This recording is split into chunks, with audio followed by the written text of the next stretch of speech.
की महाराष्ट्रातल्या जवळजवळ 300 मराठी शाळा बंद पडलेल्या आहेत. 300च्या आसपास, 288 वगैरे आहेत. ही निरर्थक आहे. आधी तुम्ही तुमच्यापासून सुरुवात का केली नाही? मुख्यमंत्र्यांची मुलं कुठल्या शाळेत शिकतात? हे जोपर्यंत थांबत नाही तोपर्यंत मराठीची सक्ती या विधानसभेतल्या घोषणांना काही अर्थ असेल असं मला दिसत नाही. अभिजात मराठी भाषेचा दर्जा वगैरे तुम्ही दिलात, त्याचा फायदा काय? आजही महाराष्ट्रामध्ये मराठी भाषा ही व्यापार उद्योगाची भाषा झालेली नाही. आजही व्यापार उद्योगाची भाषा ही गुजरातची आणि अडाणीची आणि अंबानीचीच आहे. रावसाहेब, आज जागतिक मराठी भाषा दिन आहे.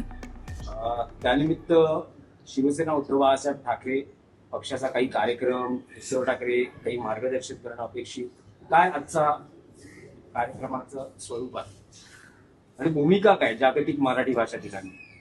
आज मराठी भाषा दिन आहे. कुसुमाग्रजांच्या जन्मदिवशी हा दिवस साजरा केला जातो अनेक वर्ष. आणि मराठी भाषेसाठी साहित्य, लेखन, कला, कविता, नाट्य, मराठी सिनेमा या सगळ्यांसाठी हा दिवस प्रेरणादायी आहे. कारण कुसुमाग्रजांनी नाटक लिहिलं, कविता लिहिल्या, गद्य पद्य सर्व लेखन केलं. त्याच्यामुळे आज मला कोणतरी सांगितलं की सरकारने विश्व मराठी साहित्य संमेलन ठेवलेलं आहे. उद्योगमंत्री उदय सामंत यांच्या नेतृत्वाखाली. ते मराठी भाषेचे मंत्री सुद्धा आहेत. कालच विधानसभेत एक बातमी पाहिली मी की महाराष्ट्रातल्या जवळजवळ 300 मराठी शाळा बंद पडलेल्या आहेत. 300च्या आसपास, 288 वगैरे आहेत. 300 मराठी शाळा बंद पडल्या. आणि आमच्या राज्याचे मुख्यमंत्री ओरडून सांगतायत मुंबईत, महाराष्ट्रात मराठी भाषेचीच सक्ती राहील. जर मराठी भाषेचीच सक्ती राहील असं जर तुम्ही म्हणताय तर शाळा बंद का पडल्या? याचं उत्तर त्यांनी देणं गरजेचं आहे की मराठी शाळा बंद का पडल्या? जिल्हा परिषदेच्या मराठी शाळा बंद पडत आहेत. चंद्रपूर गडचिरोलीपर्यंत मराठी शाळा का बंद पडत आहेत? का आदिवासींची मुलंसुद्धा इंग्रजी शाळेत जायला लागली का? हे ढोंग आहे. मुळात प्रशासनातले बडे अधिकारी, बडे सरकारी कर्मचारी, राजकारणी, सत्ताधारी, आमदार, खासदार यांचीच मुलं मराठी माध्यमातून जात नसतील, शिकत नसतील, तर मग तुम्ही इतरांवर सक्ती जी करताय ती निरर्थक आहे. आधी तुम्ही तुमच्यापासून सुरुवात का केली नाही? मुख्यमंत्र्यांची मुलं कुठल्या शाळेत शिकतात? मी असं म्हणत नाही, मी टीका करत नाही. आम्ही अभिमानाने सांगतो की संजय राऊतांच्या मुली मराठी शाळेतच शिकल्या आणि आम्ही त्यांना हट्टानं मराठी शाळेतच टाकलं. अशी किती राजकारण्यांनी, मंत्र्यांनी, आमदारांनी, खासदारांनी, प्रशासकीय अधिकाऱ्यांनी आपल्या मुलांना मराठी माध्यमाच्या शाळेत शिकून पुढे नेलं? तर त्याचं उत्तर नाही असंच आहे.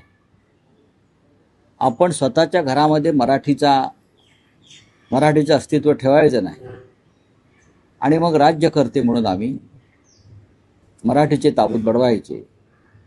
हे जोपर्यंत थांबत नाही तोपर्यंत मराठीची सक्ती या विधानसभेतल्या घोषणांना काही अर्थ असेल असं मला दिसत नाही. अर्थात तुम्ही हे केलं तरी मराठी भाषेची घोडदौड काही थांबत नाही, हे लक्षात घ्या.